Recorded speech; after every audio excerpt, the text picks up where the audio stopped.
Welcome to the Nerd Party. Hi there. This is Shawn Eastridge. Yes, the Shawn Eastridge. Now, I know what you're thinking.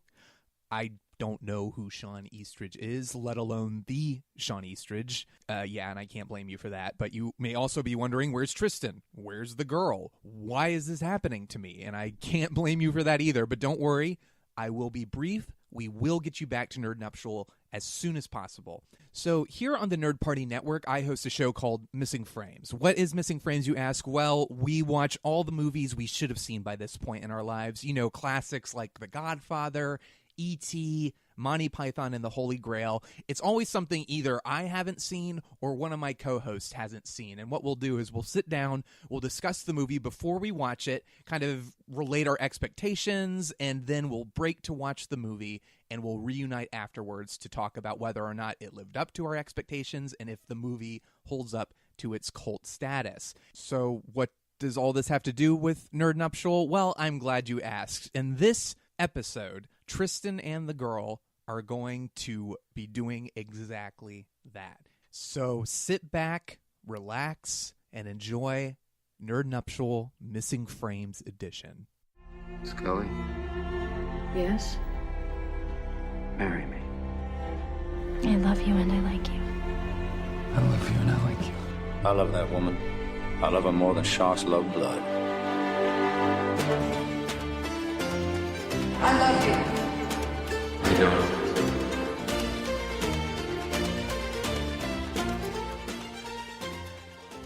Hello, I'm Tristan Riddell, And I'm the girl. and this is Nerd Nuptial. We'd like to thank Shawn for that lovely introduction. Yeah. Yes, we are doing something different today. We're doing a new segment, which may become a recurring segment. We'll see. This is Nerd Nuptial Missing Frames Edition, and the movie we're going to be talking about today is Boogie Nights. Boogie Nights, directed by Paul Thomas Anderson, starring Mark Wahlberg, Burt Reynolds, and Julianne Moore. Yeah. So you've never seen this film. No. That's the whole concept. Right. As Shawn described, the whole concept is like what he does is he'll bring somebody on who's never seen a movie classic that he has, and then they'll talk about it, then they'll watch it, and then they'll talk about it again. So that's what we're going to do tonight. That's right. Yeah. I'm excited to watch something new. So for those of you who don't know, Boogie Nights is a movie that takes place, it starts in 1977, and it's about the booming pornography industry and like pornographic movies.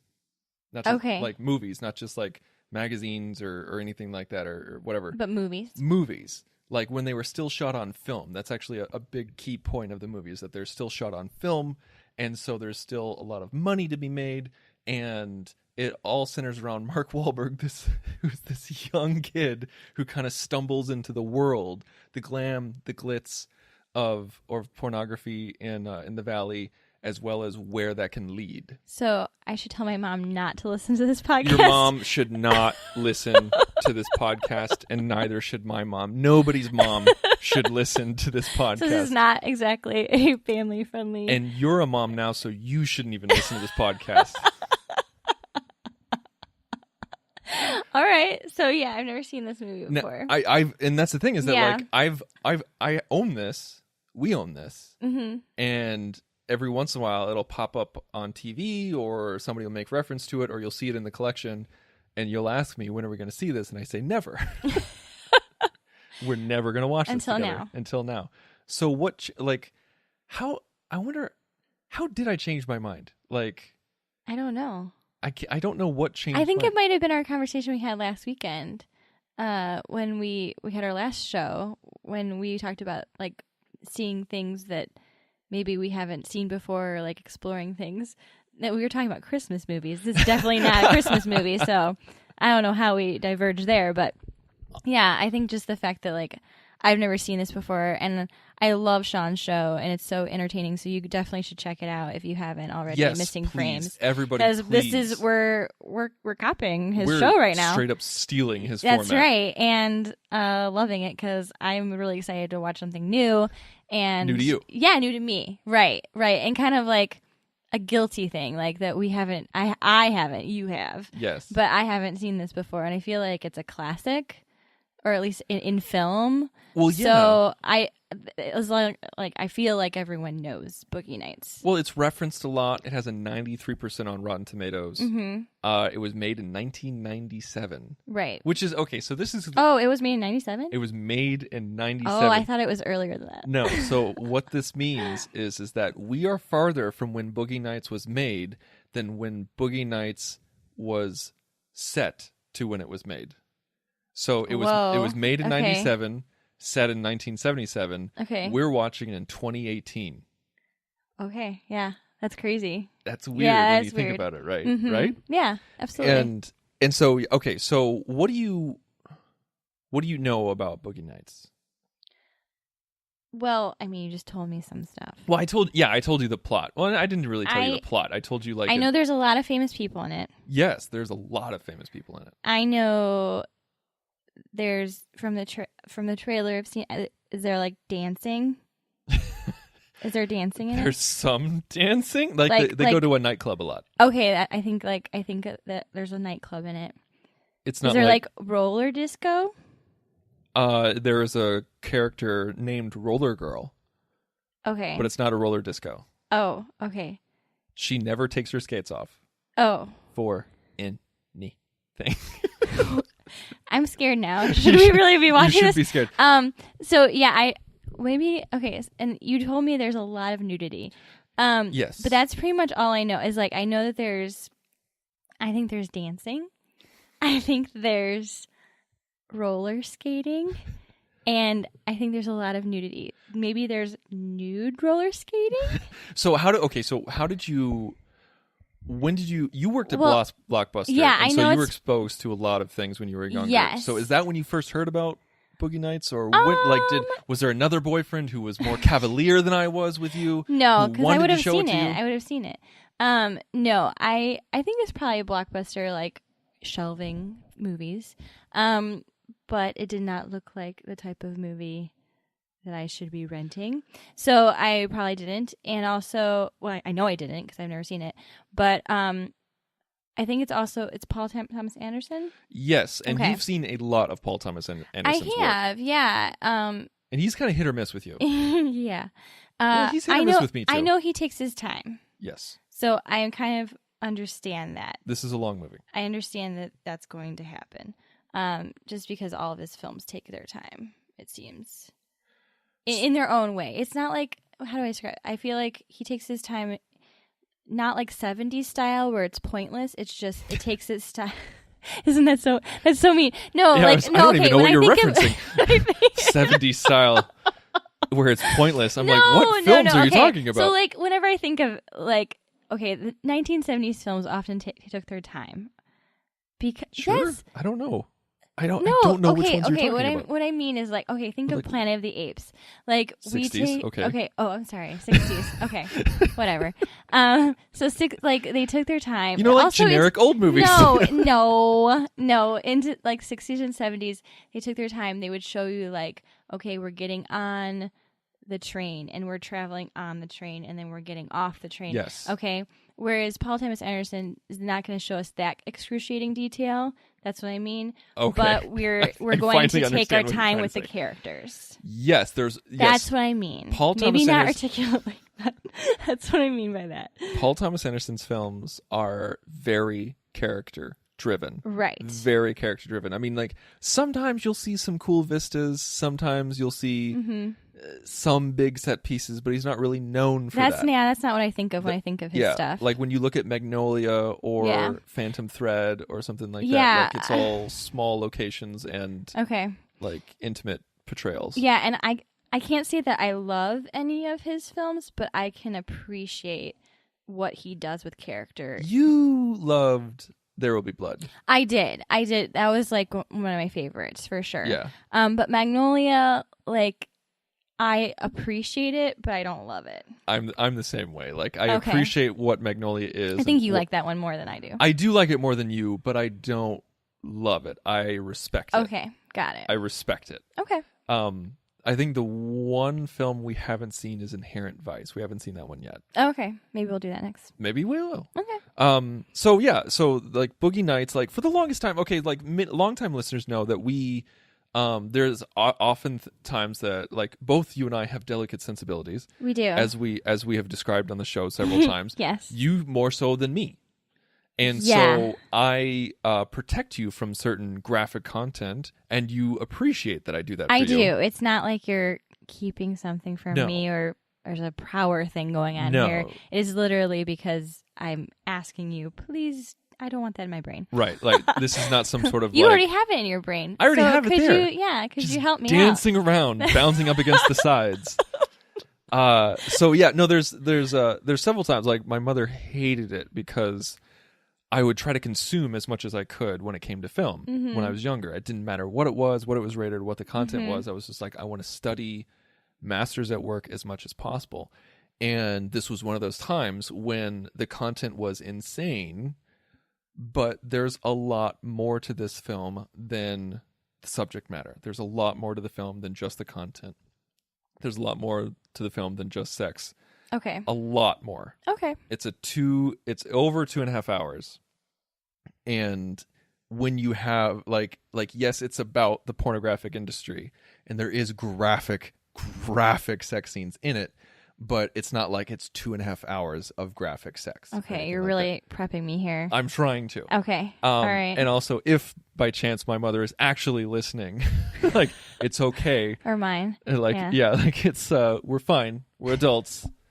We'll see. We'll see. We'll see if I'm okay. Don't judge us after too this. harshly. Yeah. But I think it's just one of those things where like I didn't want to show you for the longest time because of the graphic content. But also, as you and I have gotten older, you've gotten used to different types of things. Have I been desensitized? I don't want to Is that what you're say saying? no. I don't want to say desensitized. It's just that like when certain things happen on screen, like we're able to recognize it, but it's not. I'm not clutching my pearls as much anymore. You're not raising your eyebrows anymore. We're able to separate it. It's probably because of HBO. Like we've been desensitized because of it. So maybe that is the right word. We've been desensitized because we're so into HBO. Wow. So, like, that's my mom's going to be like, you shouldn't have HBO. You should be watching Boogie Nights. Okay. Yeah, probably not. So, should we do this? I think let's do this. Let's go ahead and pop in the old Blu-ray, All right. and we'll see how it goes. So here we go. Okay, so Okay. we're gonna watch it, and then we're gonna come back. Okay.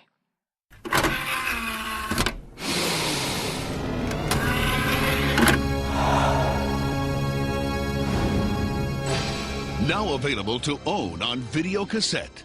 Okay, we watched it. Yes, we watched It's it. over. It's done. Yeah. What did you think? First impressions. And just so you Well- guys know, there's going to be spoilers potentially. Yeah, and you should have seen this before, right? If You should have seen this before. Well, it's true. If you're listening, hopefully you've seen it, the, right? the whole segment is or called you like take your time and watch it and then come back. As Missing well. Frames Catching Up on Right. Cinema, which, by the way, we want to plug one more time. Yeah. Listen. Go to thenerdparty.com/missing frames. It's hosted by Shawn Eastridge. He is a fantastic host, a great interviewer, Yeah. great voice, Yeah. and great content. Check it out. Absolutely. Everyone should be subscribing because there's something for everyone there in his feed. Absolutely. Okay, so. Well, I need to process because the last image I saw was a penis. A fake penis. I just want to get that out there. That was the last image of the film. And they made such a point not to show it throughout the whole thing. Like everyone else was nude, but like you didn't see him until the very, which is just hilarious. Because that's his one thing. It's his that's one the thing. one That's thing all that makes him that's special. That's what he's got going on. Well, it was. I think I was very confused about what I was about to see with the dancing.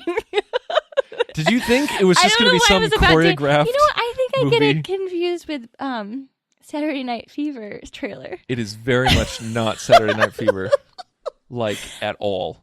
I haven't seen that one either. But I think I was confused going into this. I think I made it So- pretty clear what you were well- going to see.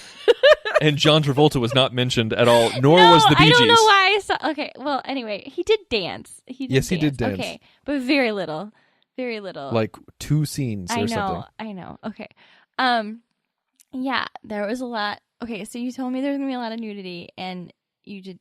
That was very accurate. There was a lot of nudity. Mhm. But I will say it wasn't for nothing. So I think that even though this is not a movie that I would be like, hey, you should watch this. Hey, grandpa slash pastor. Yeah, you should watch this movie. I think as a film nerd, it's one that has to be seen. So I am glad that I saw it. Did I love it? No, but is it one of my favorite Paul Thomas Anderson ones? Probably. Oh, okay. Yeah. So you didn't love it, but yet it's one of your favorites of his. Well, okay, because I think because of the character development, like you are 100% on board with all of the characters, and each of them are so well developed that I really do feel like he does a masterful job of that. Yeah. I mean, to be so invested, like just immediately, and like you're along for the ride 100%, and like I was audibly like engaged. I don't feel like I've been that way in a long time during a film. Yeah, I've noticed you were I could hear you reacting to the film and to the characters and to the certain moments. Absolutely. Especially the high tension moments. Well, yeah, I mean, like some of the climax of the film and everything like that is so, it's poignant. And like I said, even though, yes, it is a graphic film, it's not to titillate even. I feel like it's to show you this downward spiral. What their lives are like. Yeah, absolutely. Like, I really do feel that way. I mean, it felt very, how do I say, dirty in a sad way. It got there, I think, definitely. Yeah, exactly. And I think, like, the human condition, for sure, was shown in such a degree that, like I said, I feel like you almost have to if you're a film nerd. Like, I don't think that the average person needs to see it because of the content, but I think that if you're as invested in film as we are, then I do feel like I was missing out on something.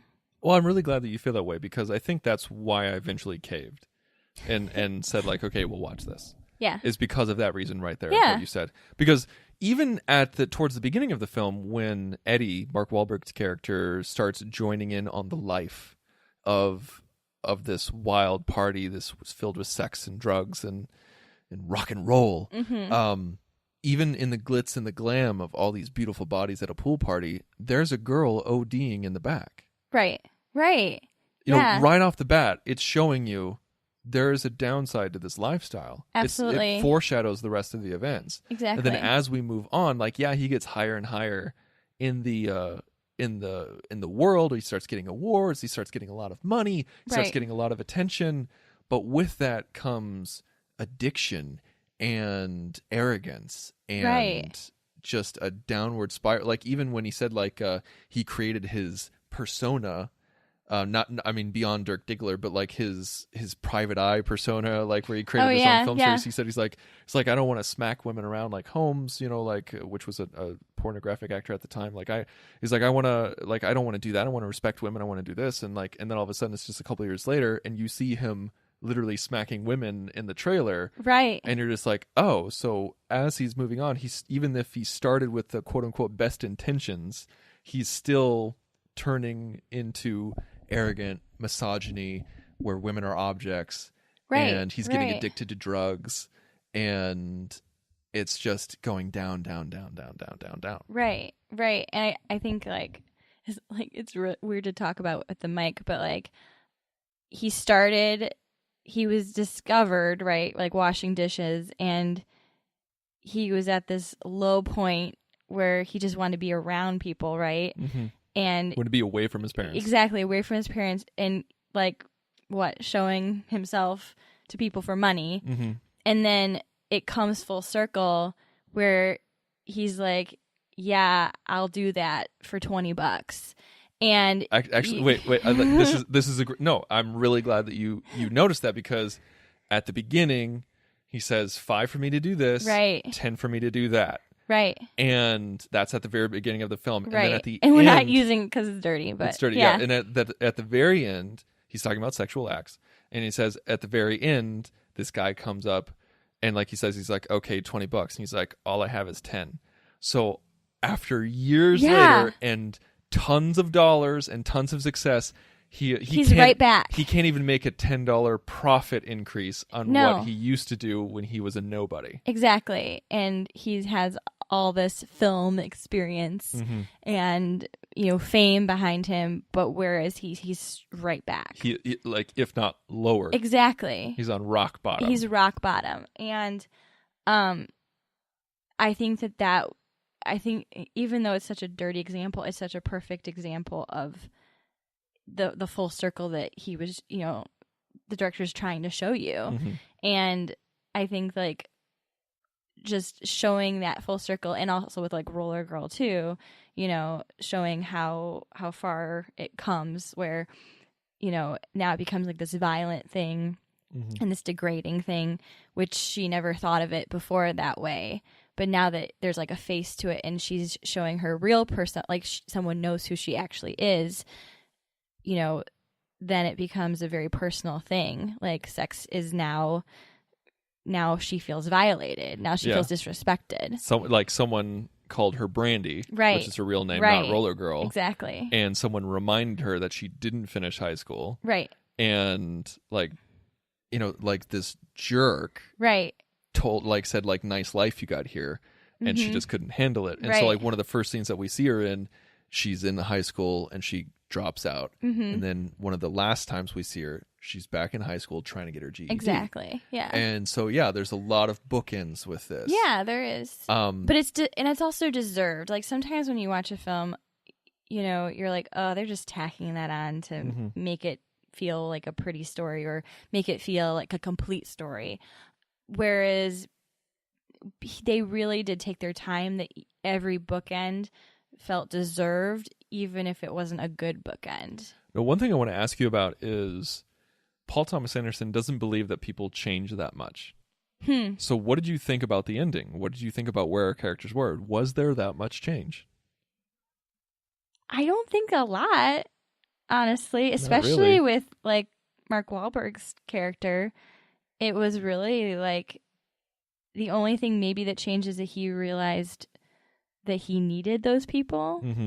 Like he needed a support system. He couldn't do it on his own. But like basically he was in the same spot where he started. Because Burt Reynolds is still directing. Roller Girl still lives with Burt Reynolds. Right. Eddie, Mark Wahlberg, is still doing films. Right. Amber, Julianne Moore, is still doing films. Didn't get her kids back. Nope. And pretty much the only people who had an arc were Buck and Jesse. Yeah. Like it's true. They got together, opened a store, and had a family. Yeah. And those were like the most minor of characters. It's true. And they had the most change. Yeah. It's interesting, and yet it felt like, and you do have that lingering, like there was that lingering of like nothing's really changed in my head, but it still felt complete. Yeah. It was a great journey where we saw the arc happen, but it wasn't a slap in the face to show like, oh, well, the arc was worthless and nobody changed and there was no growth. There was growth, but these people kind of keep living their lives. Yeah. It's an odd thing that Paul Thomas Anderson can do, where like you're supposed to have, like everyone says, you're supposed to have a character arc, which is true. You're supposed to have a character arc. You're supposed to show change. You're supposed to show development. And he did all of that, but he did it in a way that got them all in the same place. Yeah. And I mean, I feel like a lot of times that happens with characters, but sometimes it's usually like in the positive, or sometimes I feel like, okay, well, they started rock bottom and now they have to be successful or something like that. Whereas in this situation, you're really just along for the journey. It's not necessary. And I mean, yes, you're dealing with their ups and their downs, but it's not like there's huge drastic changes going on, which was interesting. Now, this was Paul Thomas Anderson's sophomore film. Oh, okay. And he had his first film was Hard 8, and he had a hard time making that. He had a hard time selling that one. And I've never seen that one. I've never seen it either. Oh, okay. I can't believe I haven't seen it. I'm sure people who are listening are probably very angry with me that I haven't seen it. But he was able to sell Boogie Nights, and he wanted to make it 3 hours long and NC-17. And the production company's like, dude, like that's not going to happen. We can't sell that. Right. And he said, he's like, listen, like no one's going to watch this movie. I don't even know how this conversation happened, but he said, he's like, this is a small audience. Like, not that many people are going to see it. Not that many people are going to like it. This is for a niche audience. Just let me do what I want to do. And they said, you can pick one. Oh. He said, he's like, you can either make it 3 hours long or you can make it NC-17. Interesting. And so he decided to keep it R and make it 3 hours long. But as he started cutting the film, he realized it didn't need to be 3 hours long. Okay. So it's 2 hours and 37 minutes, which is a long movie. That is a long movie, yeah. And rated R.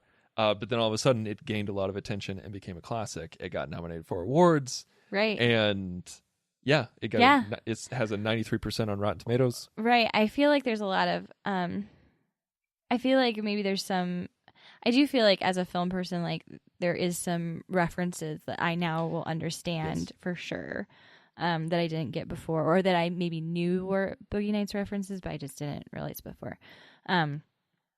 So, I mean, it is definitely influential. I know that, and now I understand why. Yeah, one thing I do want to talk about is, what did you think about Burt Reynolds in this film? Oh, I thought it was great. Yeah. Yeah, I did. He originally did not want to be in this film. Oh, really? And they offered the role to tons of other different people. I think they wanted him to be in it initially. He said no. And they offered it to a bunch of other people. They said no, and they went back to him. And he just didn't like the idea, didn't want to do it. And then he hated Paul Thomas Anderson on set. So wait, he didn't like the role, or he didn't like the movie? He didn't really like the concept. Okay. And he on set, when he actually did say yes, on set he hated Paul Thomas Anderson. Oh, really? He thought he was just some punk kid who didn't know what he was doing, or thought that he was a genius. Like he thought that Paul Thomas Anderson thought that Paul Thomas Anderson was a genius. Gotcha. And I think there was one report where it almost came to blows, or like a fist was actually swung. Jeez. But didn't make contact. And when Burt Reynolds saw the rough cut of the film, he hated it so much he fired his manager. Oh my gosh. Really? Yeah. He fired his manager because he's like, you're the one who made me do this. You're the one that made me take this film, and this is a horrible film. I'm going to be a laughingstock. And he ended up getting nominated for the Oscar, and he won the Golden Globe. Of course. Because that's always how it goes. Oh my gosh. Unbelievable. No, I thought he was perfect. He was perfect. Absolutely perfect. I mean, I can't even picture anyone else in that role. No. Like some other ones, sure, I might be able to picture other people, but like, no, that was like his role. One thing that I really appreciated, how beautifully flawed as well as creepy, was Julianne Moore's character, Amber Waves. There's a lot to unpack there. Yeah, that is a crazy role if you think about it. There that character. is some definite Oedipal things happening. Yeah, where she, because of her lifestyle, she's not able to spend time with her son. Right. And she's trying to get him back, but because she's a drug addict and because she works in pornography, the ex-husband feels like he has the right to not expose the son to that. And you know what? I get it. But she is trying to get him back and can't. And so because she has all of this love in her heart, this maternal love, she directs it towards the other people in her lives, like Roller Girl and Eddie. Right. But she has a sexual relationship with Eddie, but considers him her boy, her baby boy. Well, I think you have to unpack how these people view sex. Right. They don't view it the same way we view it. They view it as just an act. Like it means nothing. Like it's like a talent of theirs. It is not. There's no emotional thing to it. Yeah. No. So like even when she there's like a moment where she like they go at it offset Yeah, they're not on camera. Yeah, it's very hard to like know what that was, because it almost was like, is this just like a physical release, or is it like, does Actual she affection. actually like love him, or is it how she shows love to him because that's how their talent, like that's what they, it's just, and yet like she considers him equal to her real son. So how do you unpack it's crazy, twisted. But she, it's unhealthy. yes, but she does such a great job of you feeling, you feel so sympathetic for that character, and yet like there's other moments where you're just like, how flawed are you? Yeah, like you got yourself into this. Yeah, exactly. It is really interesting. Yeah.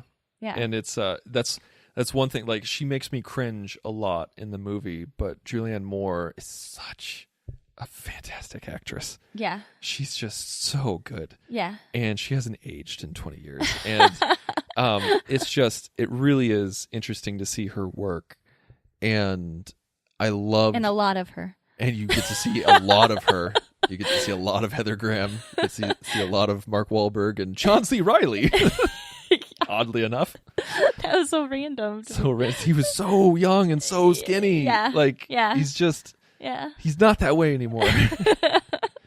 But yeah, it's just like I loved the dynamic between Eddie and Amber. And it's here's the thing though, is that there's this thing online where a lot of people are just like, oh, like you shouldn't quote unquote ship toxic relationships or something like that. You shouldn't like toxic relationships. It's like, well, they're fictional.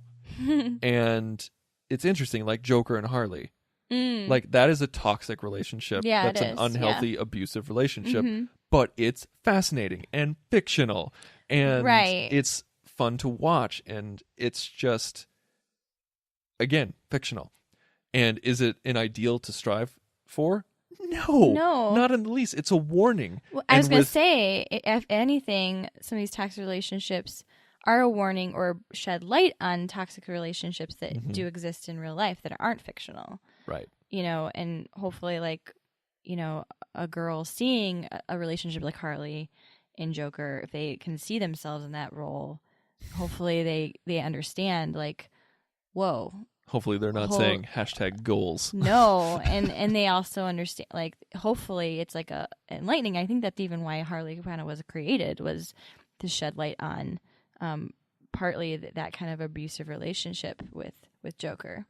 I can't say yes or no, but I think that's definitely she gets out of the relationship early on. Right. And I do remember reading something about that, like how the creators wanted to show her being able to get out of that relationship. Cool. I didn't know that Paul Dini I think so. said that. That's awesome. I don't have any question it, but yeah, and so like that's the thing. It's just like I love that dynamic because it's beautiful and disgusting at the same time.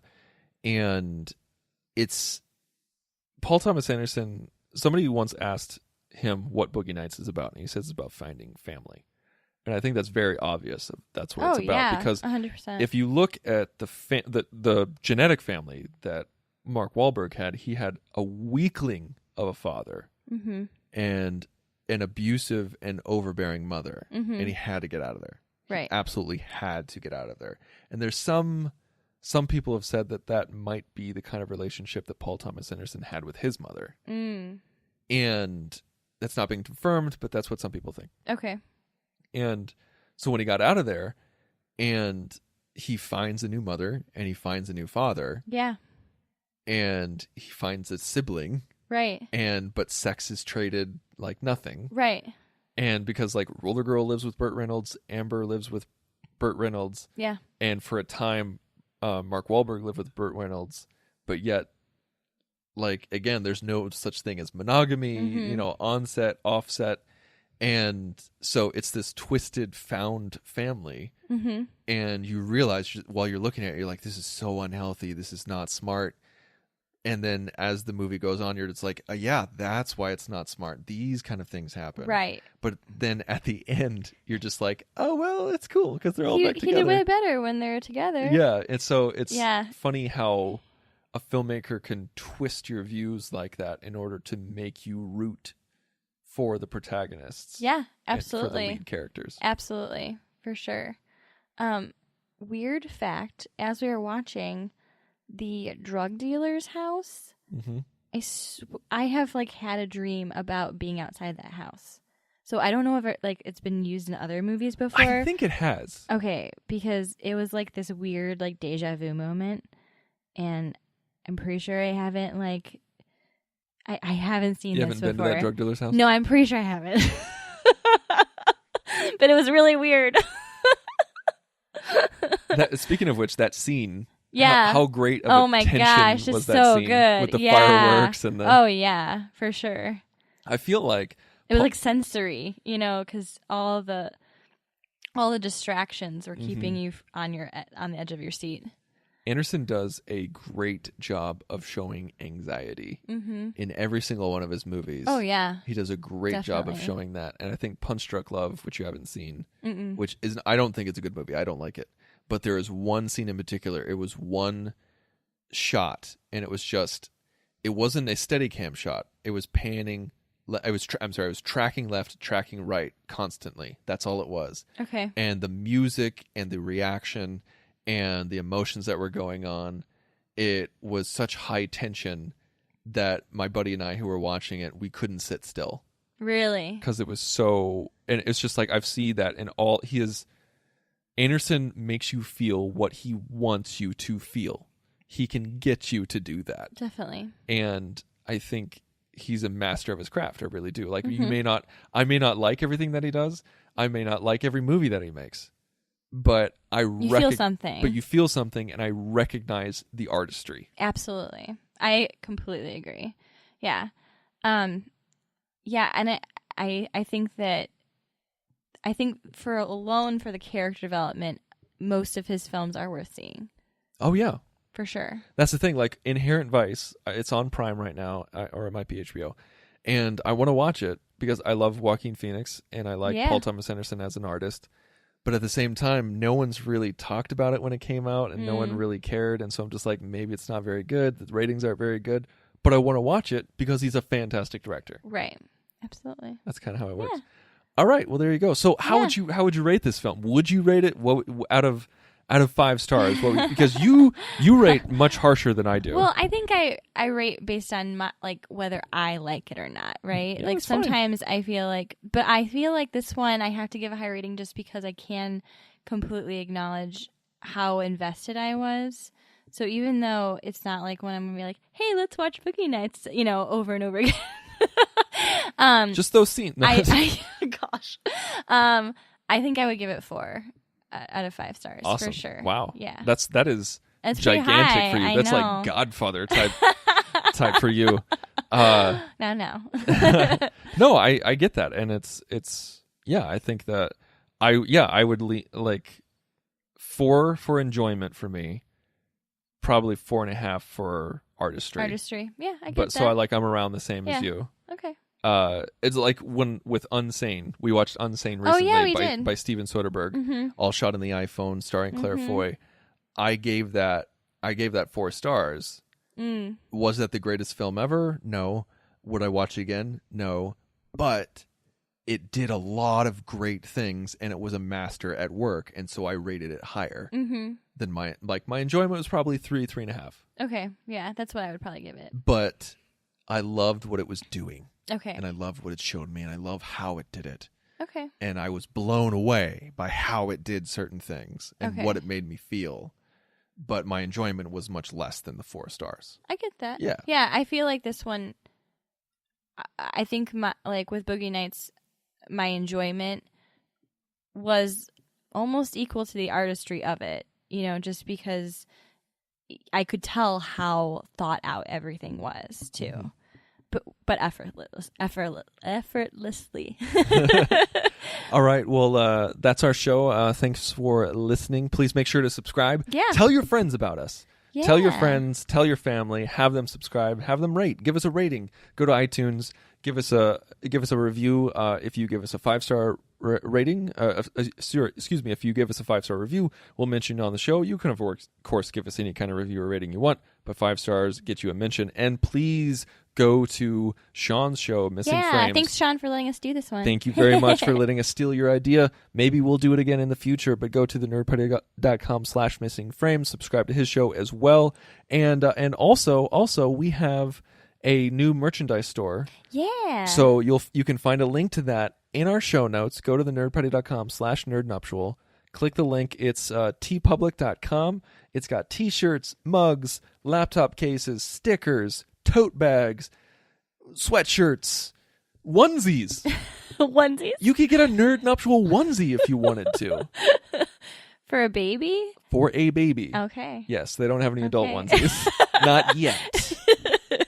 But it's a great way to support the network and also get some great merchandise for the shows that you love. Yeah. And we really do appreciate our listeners, and thank you so much for going down this rabbit hole of Paul Thomas Anderson with us. I love you.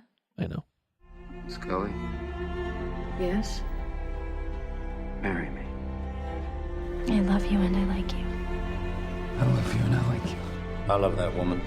I love her more than sharks love blood.